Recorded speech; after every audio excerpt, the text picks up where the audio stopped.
शाहूवाडी तालुक्याच्या उत्तर भागातील शिराळे वारूंपैकी पार्टेवाडी येथील शिवाजी मारुती चिंचोलकर वय 52 या शेतकऱ्यावर आज सकाळी 10:30च्या दरम्यान गव्याने जोरदार हल्ला केला।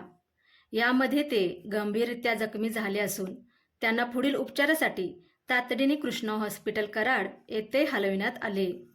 शिवाजी चिंचोलकर हे मानकोबाची मळी या शिवारात जनावरे चारण्यासाठी गेले होते। त्यावेळी गव्याने त्यांच्यावर जोरदार हल्ला केला। हल्ला इतका तीव्र होता की त्यांच्या पोटातील आतडी दिसत होती व डोक्यालाही गंभीर मार लागला होता। त्यांना शित्तूरवारून येथील प्राथमिक आरोग्य केंद्रात आणण्यात आले, मात्र गंभीर दुखापत झाल्याने त्यांना पुढील उपचारासाठी कृष्णा हॉस्पिटल कराड येथे हलविण्यात आले। घटनेची माहिती मिळताच वन विभागाचे कर्मचारी घटनास्थळी दाखल झाले होते। या परिसरामध्ये वन्य प्राण्यांच्या हल्ल्याचे प्रमाण हे कमालीचे वाढले आहे। याआधी वन्य प्राण्यांच्या हल्ल्यात 3 जणांचा बळी गेला आहे, तर अनेक जण जखमी झालेले आहेत।